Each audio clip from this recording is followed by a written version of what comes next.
everybody, welcome back to Bold Carry. It's been a while since I've put up a video.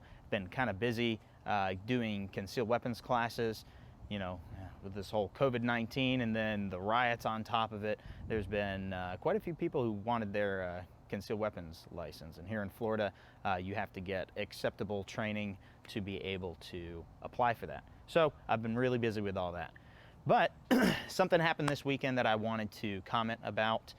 In St. Louis, there was a couple who met a group of protesters with, and when I say group, it was like 300 people or something like that. So it was a rather large group of protesters that were in their private neighborhood. And this couple met them outside with firearms in hand. And I'm not here to talk about the legality of that. I'm here to talk about really the safety that was lacking from that situation. I just want to really quick address the safety considerations and remind everyone how we're supposed to handle firearms. So rule number one, we always keep the firearm pointed in a safe direction. Rule number two, we keep our finger off the trigger until we are on target and ready to shoot. And then number three, we keep the firearm unloaded until ready for use. Now, in this instance, of course, the firearms were loaded, right? Because they were there for self-defense. So that's fine. Rule number three, no problem. Rule number two, the lady in this instance, the wife, really showed some extreme negligence when it came to keeping her finger off the trigger. I mean, just look at that. Her finger's way into the trigger guard. And if you want to shoot the gun, that's what you do. If you don't want to shoot the gun, do not put your finger on the trigger until you are ready to shoot.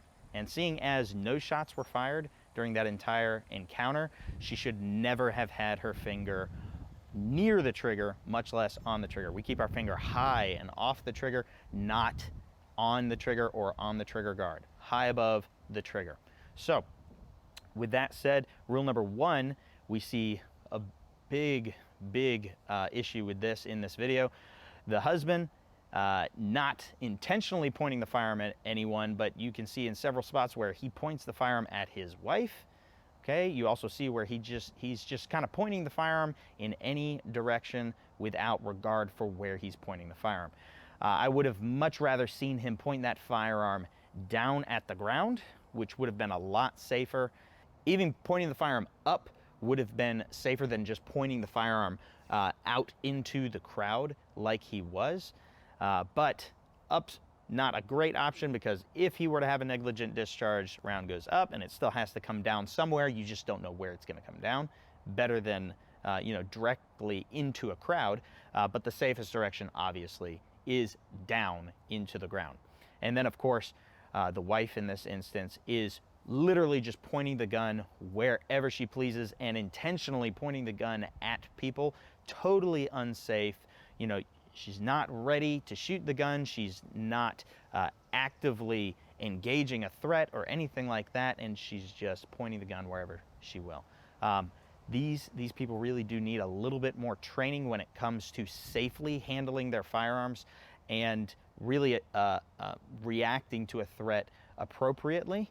However, I did see one person in this entire video that actually had some good firearm safety sense.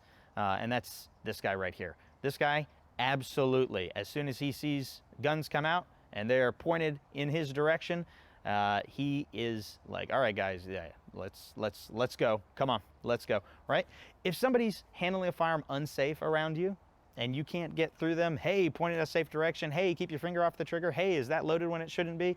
Just leave. Even if you've gone to the range with a friend or something like that, and if somebody's not being safe with a firearm, just leave. And that guy had the right idea. That guy's like, hey, let's keep walking. Let's keep moving. Let's not crowd these people who are obviously being threatened or feeling threatened and who are unsafely handling firearms. So let's just keep in mind, guys, rule number one, safe direction. Rule number two, keep that finger off the trigger. Rule number three, keep it unloaded unless it's ready for use. Self-defense, in this case, they should have been in a state of readiness, so I get that. But let's follow those three. We will not have any negligent discharges, and we'll be able to, safely handle our firearms. So until next time, be bold and be safe.